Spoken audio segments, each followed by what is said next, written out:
Hola amigos, saludos cordiales, bienvenidos a mi canal. Soy Antonio Muñoz. ¿Cuántas veces has oído hablar de la inflación?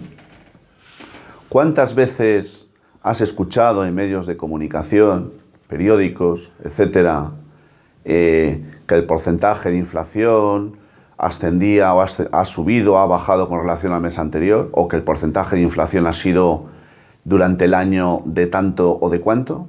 ¿Cuántas? Sin embargo, ¿alguien te ha explicado alguna vez qué es eso de la inflación? ¿En qué consiste? ¿Qué son esos porcentajes de los que nos hablan? ¿Te lo ha explicado alguien alguna vez? Seguramente no. El concepto de inflación es un tema peliagudo, complejo, aparentemente sencillo de explicar. Se dice, ¿qué es la inflación? La subida generalizada de los precios. Ya está. Y se quedan tan holgados. Y te dicen, la inflación ha subido un 1%. Y se quedan tan panchos. Y punto y final. Y ya está. Pero nadie nos explica de dónde sale ese porcentaje, cómo se calcula, qué precios son los que se tienen en cuenta cuando se habla del incremento o de la subida generalizada. ¿Estamos incluyendo todos los precios de todas las cosas, de todos los productos existentes? No, ¿qué va? Estamos incluyendo los más significativos. Lo que significa ya, para empezar, que el índice está manipulado, porque al ser una subida generalizada y no contemplar la totalidad de los productos, de los precios de los productos, no estamos siendo, obviamente, exhaustivos a la hora de llegar a esa conclusión. Ahí se contemplan, digamos, los precios de los productos y servicios más relevantes o más sobresalientes. Bien, pero os decía que es complejo, difícil de entender, porque más allá de eso hay mucho más. Por ejemplo, yo voy a haceros una pregunta. Vosotros os habéis preguntado muchas veces a vosotros mismos, pero bueno, ¿qué pasa que cada vez el dinero que tengo resulta que me sirve para comprar menos cosas? Cada vez tengo más dificultades para llegar a final de mes. Pero si me han subido el salario, ¿cómo es posible esto? Os lo habéis preguntado muchas veces, ¿verdad? ¿Cómo era posible que yo, cuando era adolescente, me daba a mi padre la paga correspondiente? Pues tenía para estirarlo como un chicle, y tenía para todo. Bueno, para todo lo que puede hacer un adolescente. Ahora, un adolescente necesita una cantidad muchísimo mayor de dinero y, sin embargo, le sirve para muchísimo menos cosas. ¿Cómo es posible que un mismo producto, como puede ser una barra de pan, el año pasado nos valiera X y este año, siendo la misma barra de pan, nos valga X más 1? ¿Alguien se lo ha preguntado alguna vez? Porque esto es algo que todos nos hemos dado cuenta, pero ¿nos hemos preguntado a qué se debe? Bien, la subida de los precios es algo que se viene dando desde hace algún tiempo. Pero como ya he venido explicando en algunos vídeos, hasta el año 1971 el dinero, la masa monetaria existente en un país, estaba respaldada por el oro. En función de la cantidad de oro de que dispusiese un Estado-nación, así sería el dinero circulante, el dinero existente como masa monetaria en ese país. Pero a partir del año 1971, lo del patrón oro pasó a ser historia. Y a partir de ese momento aparece otro tipo de dinero, el conocido como dinero fiat o dinero fiduciario, o dicho en otras palabras. Se concede a los bancos, por parte del Estado, el privilegio de crear dinero de la nada. Así, por arte de birlibirloque, punto, concedo préstamos, hago deuda, más préstamos, más hipotecas, y empiezo a crear dinero de ninguna parte. Dinero que no está sustentado o sostenido por nada. Bien, dicho esto, bueno, tengo que decir que es a partir del año 1974 aproximadamente cuando se empieza a producir lo que conocemos como la inflación, como subida generalizada de los precios. Porque hasta ese entonces había vaivenes en la economía. A veces se producía inflación y otras veces se producía el efecto o proceso contrario, que era la deflación. Subían y bajaban los precios. Pero curiosamente, a partir del año 74, un poquito después del año 71 en que desaparece el patrón oro, se empieza a producir un curioso fenómeno. Y es que los precios lo único que hacen es subir, ya no bajan. Entonces, yo me he tomado la molestia de ver qué es lo que ha sucedido en España. Lo podéis ver vosotros también si buscáis historia de la inflación en España. Desde el año 74, es decir, desde hace 45 años, en España, si sumamos los índices oficiales de inflación desde esa fecha, 1974, suma un total de 120. Eso significa que desde entonces hasta hoy, la vida ha subido un 120%, o lo que es lo mismo. La moneda ha perdido poder adquisitivo por ese importe. Es decir, que la moneda que valía en 1974 X, ahora vale X menos 120%. Como lo oís. Voy a poneros un ejemplo gráfico con el que intentar explicaros esto. No me ha sido fácil entenderlo, es complejo, pero creo haberlo entendido y por eso me he lanzado al ruedo, para tratar de explicaroslo de una manera fácil y sencilla. Imaginaros un manantial de agua fresca. Un manantial. Como consecuencia de la lluvia, es decir, puede llover más o puede llover menos. En función de lo que llueva, el manantial llevará más o menos agua. ¿Qué ocurre? ¿Por qué hablo de un manantial? El manantial, el agua, es, metafóricamente hablando, la cantidad de dinero circulante existente en un país. Si la economía funcionase de una manera libre, sin intermediación, sin intervención, entonces fluctuaría. A veces habría más dinero y otras veces habría menos dinero, dependiendo de cómo funcionase la demanda y la oferta en cada momento. Ese es el mecanismo por el cual el mercado funciona libre, el mercado monetario en este caso. Pero claro, llega un momento, fijaros lo que os he dicho antes, 1974, en que alguien llamado Estado llega a tomar una decisión importante y dice: no puede ser estas fluctuaciones. Esto de que a veces haya subida de la demanda y otras veces baje, esto de que el mercado se corrija a sí mismo en función de la demanda y de la oferta, a mí no me gusta. No. Y no me gusta por una razón. Veréis, sigamos con el manantial. ¿Qué ocurre?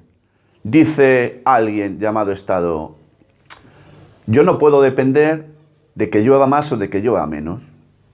No me gusta estar dependiendo de eso. De que haya más o menos agua dependiendo de esa circunstancia.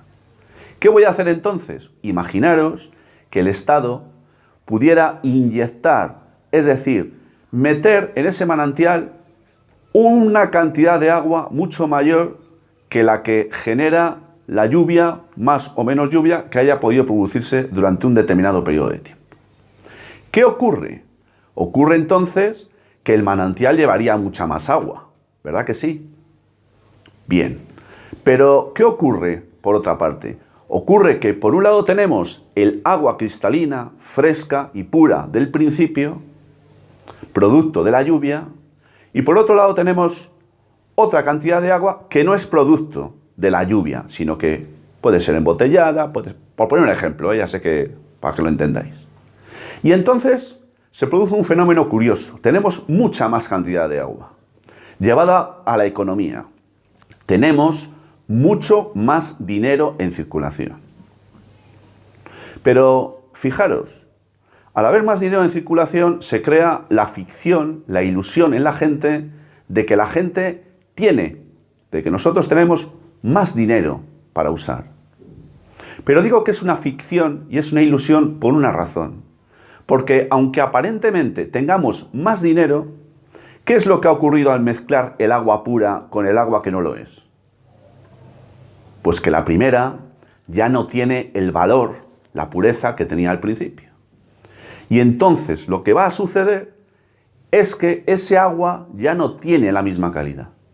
Hay más, pero es peor. Ahora el Estado lo que hace es crear una y otra vez más dinero, más liquidez, inyectar a la economía más y más dinero, conceder a los bancos el privilegio de generar más y más deuda entre la gente, conceder préstamos, crear dinero de la nada, como he dicho al principio. ¿Y qué se produce entonces? Pues como os decía, la falsa sensación de que disponemos de más dinero. Pero no es así en realidad, porque lo que se ha producido en realidad es que el valor de la moneda ha perdido fuelle, vale menos. Por lo tanto, eso explica que la barra de pan hoy valga más que lo que valía ayer, siendo el mismo producto. Y explica que tu dinero valga menos porque has perdido poder adquisitivo. El valor de la moneda ha perdido fuelle, ha perdido valor. Lo del agua ya no es de la misma calidad. Porque fijaros, cuando hablábamos del manantial teníamos que la mitad del agua, la inicial, era pura y cristalina, ¿verdad?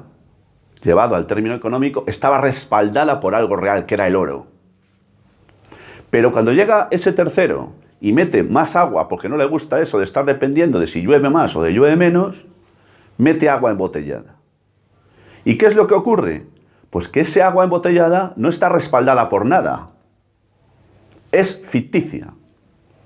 Es irreal. ¿Y qué ocurre? Pues que el Estado le da continuamente a la maquinita, continuamente mete más agua embotellada, lo que hace es continuamente generar más liquidez para generar la falsa ilusión de que vivimos mejor, de que tenemos más dinero y de que podemos gastar más. Porque lo que no quiere el Estado con todas estas historias es precisamente eso, que no se ahorre, que no se incentive la iniciativa privada, que sea el Estado el que controle el dinero, que sea el Estado el que genere o te diga lo que tienes que gastar o lo que no tienes que gastar, que consumas, que no ahorres. Y dirás, ¿y por qué hace esto? Muy sencillo. Porque si no ahorras y consumes, lo que va a llegar un momento es que vas a necesitar de dinero y no lo vas a tener. Y con todo eso lo que se va a conseguir es que el Estado te tendrá más esclavizado que antes, te tendrá más controlado que antes y tendrá, en definitiva, no a ti, sino a mí y a todos los demás, más y mejor subyugados. Esta es la realidad de las cosas. Cuando se incrementan los precios, insisto, esto es muy importante, aparentemente hay más dinero y aparentemente tenemos más capacidad de comprar cosas. Pero si volvemos al principio, te acordarás de la pregunta que nos hemos hecho muchas veces. ¿Por qué este producto que hace 2 años me valía esto, ahora siendo el mismo me vale 3 veces más? Pues esa es la explicación, porque ese dinero vale menos, ha perdido valor.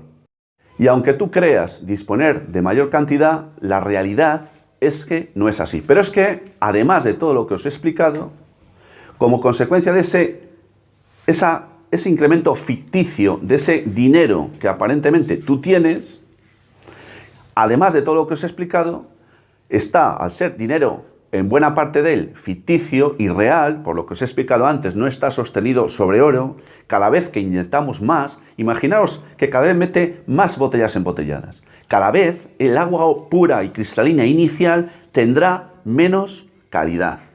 Pues eso pasa con el dinero. Claro, y el Estado sigue, el Banco Central sigue metiendo dinero, hasta generar una burbuja enorme, gigantesca, que como todas las burbujas terminarán por estallar. Pero mientras tanto, y aquí está el gran robo, porque no se le puede llamar de otra manera, mientras tanto, a ti te va a estar incrementando los impuestos sobre esa cantidad de dinero ficticio que ha ido creando y que no está sostenido por nada. Hay una pequeña parte que lo está, porque os lo he dicho al principio, pero hay una gran parte que no, cada vez mayor, porque cada vez va inyectando más calidad. El valor es cada vez menor, pero los impuestos son cada vez mayores. Por eso esto es un robo. La inflación es un robo y tienes que saber que estás siendo robado con nocturnidad y alevosía. No sé si he sido capaz de explicar la inflación, que no es ni más ni menos que el impuesto más discriminatorio y el impuesto más descaradamente agresivo que existe contra las clases sociales más desfavorecidas, porque afecta a todos, pero claro, es que afecta al jefe del Estado y afecta también, pues, a la persona que obviamente tiene menos recursos para disponer. Sin más, amigos, gracias por la atención dispensada. Si os ha gustado el vídeo, podéis compartirlo y sin más, y hasta muy pronto, os envío como siempre mi saludo fraternal de salud y libertad.